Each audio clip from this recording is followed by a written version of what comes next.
I'm down at the table. I'm playing cards. One day we're playing poker, actually, just a penny ante poker.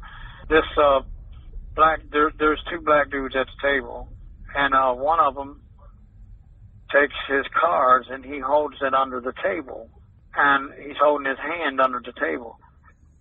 And I said, "What the fuck are you doing?" I said, "They'll blow your motherfucking brains out on the street for doing some shit like that." I said, "You don't hold no cards on the table like that. What are you doing?" And then the other dude, the other black dude, he was a bigger one. He looks at me and he says, "You don't fucking talk to him like that." And I said, "Hold up, bitch." I said, "You're a motherfucking girl to me." And I stood up and started beating his motherfucking head in. I did about a week in the hole. I get out the hole. They put me back in the same cell. I ain't even been here for a month yet. I'm walking through the chow hall. I'm going to get chow. It's at dinner time. All of a sudden, I feel something touch my ass. It's like, really? Like somebody literally just like reached down and just like touched my ass. I turn around and I look up. Mind you, I'm 5'7", 140 pounds, 147 pounds. I'm looking up at this fucking giant black dude. He's big as fuck. He's young, and he's just looking down at me, and he's got this face, this solid, like, intense, like, he just looks like a fucking, like a killer. He just looks like he's fucking, like, he's gonna do what the fuck he wants to do, and you better not say nothing. I looked at him, and I just nodded my head down, like, said, "Okay." That's what I just said, "Okay." And I turned back around like nothing was wrong, and I walked through the line. I got my tray. I walked out in the dining area, and I set the tray down on a table and said, "Whoever wants this can have it." And I walked out of the chow hall, and I walked down the long hallway back to the block, to F. Frank. I walked in the block, and I went to my cell, and we had metal garbage cans with metal rings in them at the time. There was, around the top lip, there was a whole metal rod that goes all the way around them. And I flipped the lip up, and I took the metal rod out of that garbage can, and I sharpened it down on the window ledge. And I had it, this was done in like 10 minutes. And I had a roll of duct tape, a real roll of duct tape. I duct taped it into my right hand.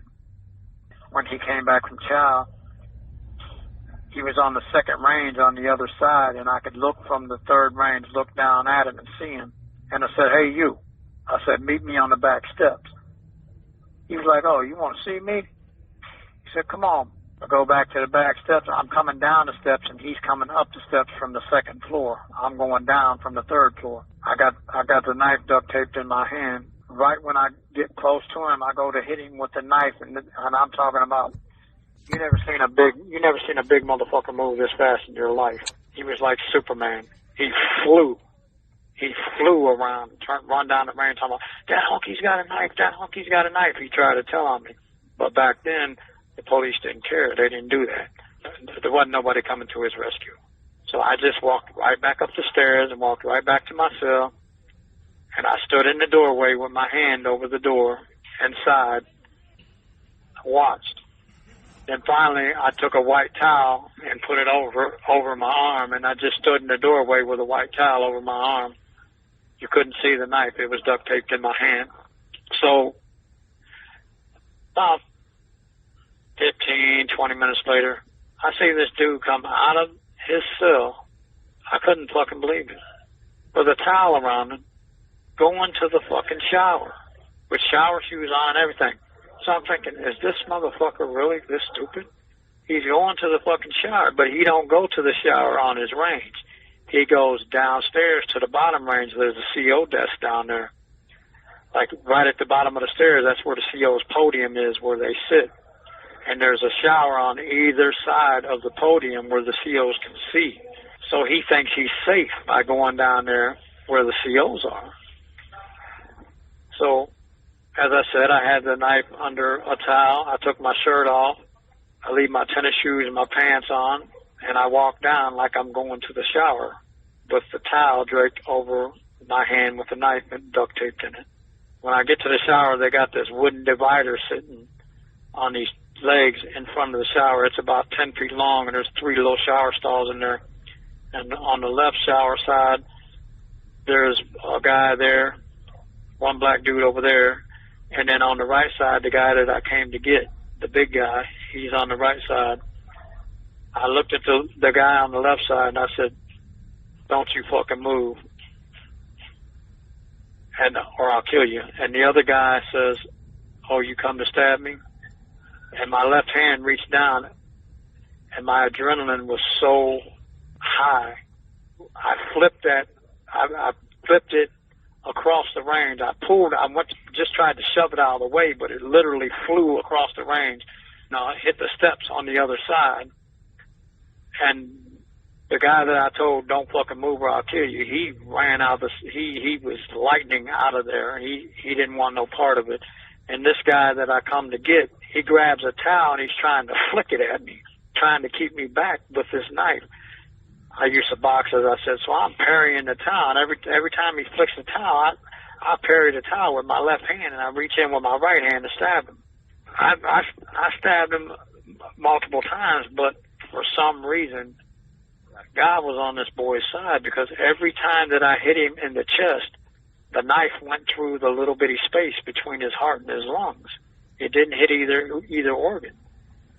So, I mean, it was lucky for me, too. I didn't need another murder case. But at that moment, at that time, I just wanted to fuck this dude up. I couldn't believe this motherfucker had the nerve to walk up behind me in the chow hall and touch my motherfucking ass. Like, who the fuck does that? You know? They sent me to Lucasville for 11 years. I'm locked down. All kinds of crazy shit happens there. I'm in all kinds of fights. While I was in lockdown, I met this one big white dude named Willie West. He's a killer, too. He's about 6'2", got 20-inch arms, real big boy. He's known for fighting. He fights good and everything. I loaned him a can of dip. See, back then we could chew dip and smoke cigarettes. And I loaned him a can of dip. He ended up going somewhere, round trip or something. I didn't see him. He didn't come back for a long while. And when he did come back, they put him in another part of the lockdown. I didn't see him no more, so I never got my can of dip. So we end up in the same block when we get out of lockdown. We're out on the yard, and I said, I think you forgot about something with me, didn't you? He says, "You mean that can of dip?" I said, "Yeah." He said, "Yeah, I know I'm in trouble for that, ain't I?" I said, "Well, you owe me my can of dip. I think you owe me a little bit more." And he's like, he just smiled, you know, and just like, he's like looking at me like, you know, I ain't nothing to him. I ain't gonna do nothing. And I said, when we go back to the block, I said, we're gonna have a talk. We get back to the block, and I said, let's do some work.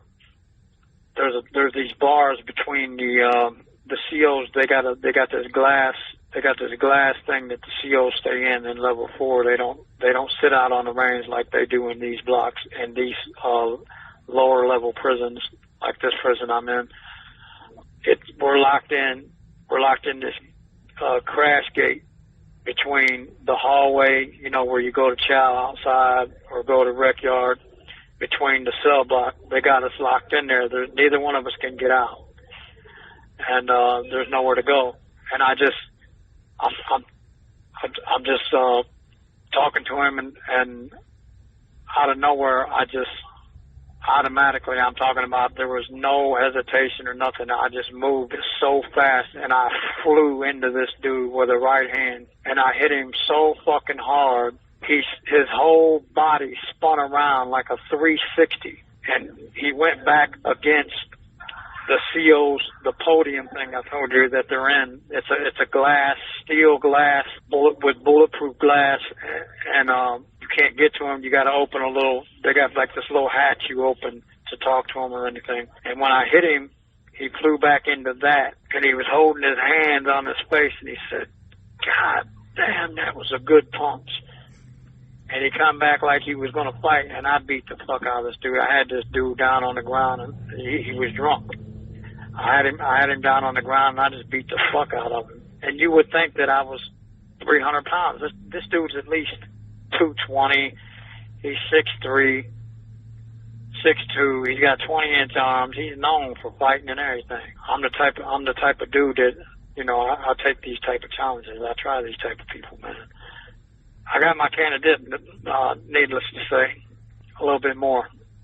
We actually ended up being, he actually ended up being friends with me after that. He respected me to no end. Actually, could trust the guy a little bit. After that, they sent me to, we did some, well, I'll tell you this little bit first. We did some acid one night. You have 1 minute remaining.